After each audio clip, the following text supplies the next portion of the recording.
বিসমিল্লাহির রহমানির রহিম।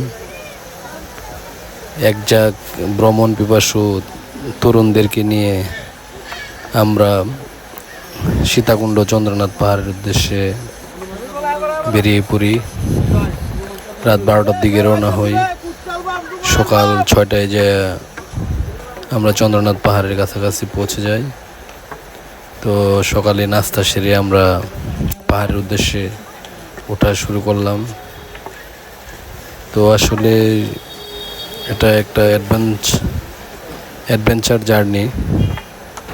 অনেক কিছুই এখানে ফেস করতে হয়, যেহেতু এটি সমুদ্রপৃষ্ঠ থেকে 1000 অথবা 1050 ফুট উপরে। তো আমরা আস্তে আস্তে দলবল নিয়ে সামনের দিকে এগোতে থাকি। তো অনেকে দেখা যায় প্রথম দিকেই কিছুটা ক্লান্ত হয়ে যায়। আসলে এটা যে কোনো রাস্তা উপরের দিকে উঠতে গেলে আস্তে আস্তে এরকম লাগে, স্বাভাবিক ক্লান্তি চলে আসে। তো আমরা মাঝে মধ্যে জিরিয়ে ছবি উঠিয়ে নিই। সাথে আমার ছেলে আছে, ও আসলে এগুলি খুব পছন্দ করে।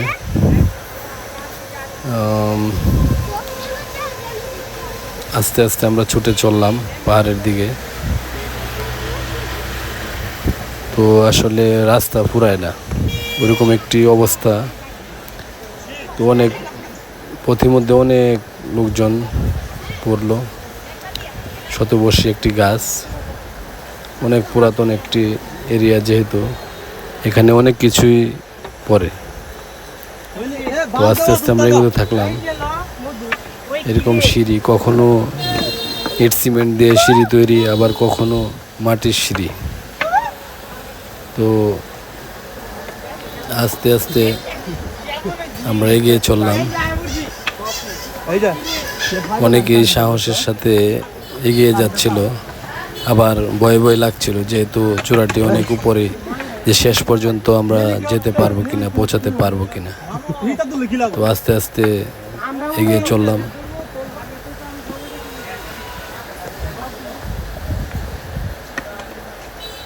সকলেই কিছুটা ক্লান্ত। আমার বাইকনা ফাহাদ কিছুটা ক্লান্ত। আমার ছেলে দাঁড়িয়ে একটু জিরিয়ে নিচ্ছে, যেতে পারবে কিনা। আসলে অনেক ক্লান্তিকর একটি ভ্রমণ এটা। অনেকের কাছ থেকে শুনেছি যে 2 থেকে 4 ঘন্টা সময় লাগে এটার চূড়ায় পৌঁছাতে। তো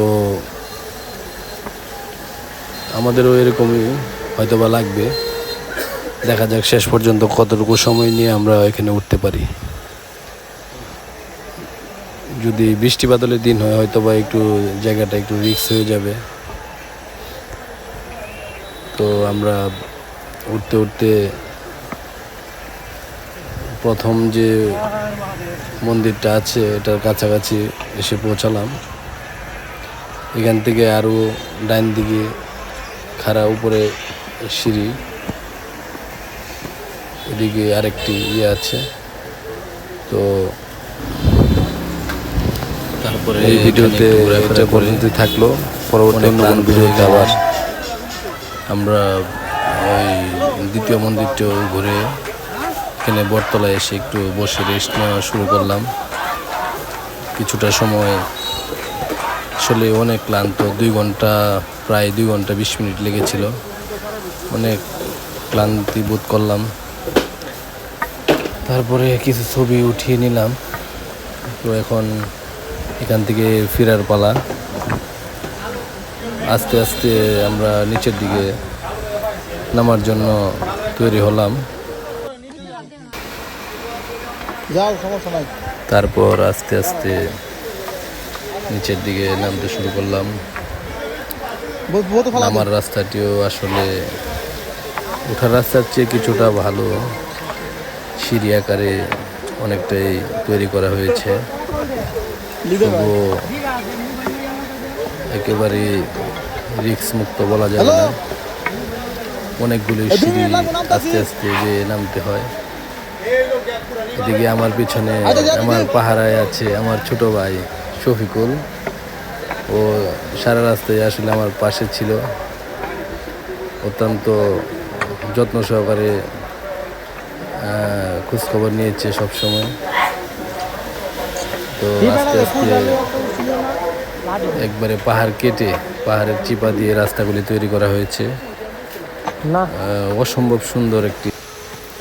অসম্ভব সুন্দরভাবে আসলে রাস্তাগুলি তৈরি করা হয়েছে। তো এইভাবে আস্তে আস্তে আমরা নিচের দিকে আসতে থাকলাম। অনেকটা রাস্তায় আসলাম, প্রায় আধা ঘন্টা হবে। তো কখনো ইটের সিঁড়ি, আবার কখনো এরকম মাটির রাস্তা। তো আস্তে আস্তে